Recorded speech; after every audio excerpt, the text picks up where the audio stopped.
Point number 2, Chris, the FA Cup. We had FA Cup ties this weekend. Is the FA Cup still important? It is to me. And it depends, I think, what perhaps how old you are, how long you've been around, how long you've been watching English football. The FA Cup used to be, first of all, it's the oldest cup competition in the world. And in England, back before you had every live game on the television, you could pick your game, etc. It used to be the one live game a year, and the country stopped. It was kind of like the Super Bowl over here, but it was on television all day, and it just took over everything. And now it's not so important in terms of the money, and in terms, it's not a novelty to see a live game, but to everybody probably except for the top 4 clubs in the country, maybe top 5 clubs in the country who keep winning it, it's a chance to win silverware. It's a chance to qualify for Europe outside of the normal, get into the Premier League and finish 5th. So it's the fairy tales. It's the fairy tale opportunity of a team from outside of the national league, outside of the football league, your national teams to come up and play against one of the big boys, beat them, cup upsets. Over the years, over the decades, there's been fantastic cup upsets. There's been fantastic finals. And so, for those teams, it's really, really important. It's a good money earner, a revenue builder, and it's just a fantastic competition with lots and lots of history. If you've just started watching soccer in the last 5 or 10 years, perhaps it doesn't mean anything, and you don't have those memories, and you don't see the bigger picture on how important it is to the smaller clubs, because there's a huge now divide financially between your top 6s and everyone else. There are less upsets than there used to be, but upsets like Sunderland beating Leeds in the 70s, and just memories like that. And you've got a good memory coming up now in the semi-final at Brighton, Manchester United in the 1983 Cup final.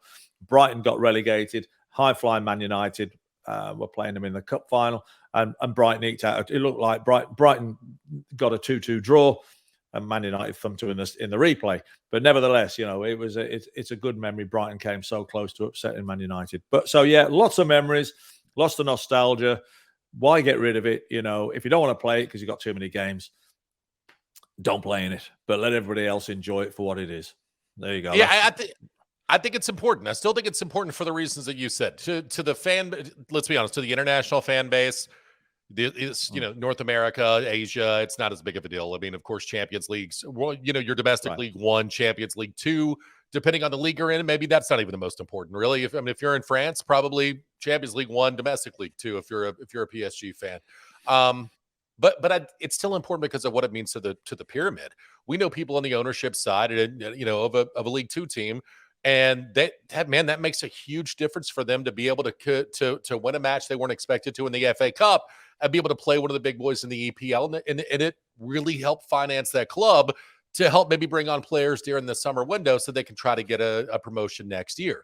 It really matters to those fan bases as well. Look at what happened with Wrexham when they were playing for a chance to be able to advance in the FA Cup, and the entire nation's, even in the U.S., is paying attention on their random weekday to what Ryan Reynolds and his team are doing there. And that's a big deal, and that still matters. Now, at the same time, it is diminished, right? It's not what it used to be. Like last year, Liverpool won. Do you remember off the top of your head who Liverpool played?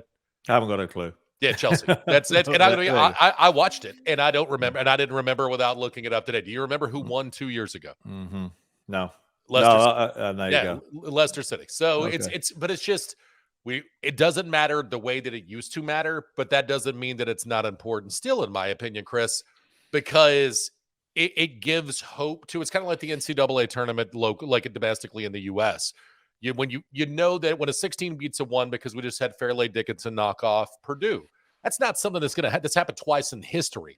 It's not something that's going to happen often, and they're not going to win the whole thing. But man, what an incredible moment when they do win, and what an incredible moment for those kids and for all of us in the nation watching them play on Friday night as that was happening. You could all get behind the small team The same thing happens in the FA Cup, and you don't want to lose those moments.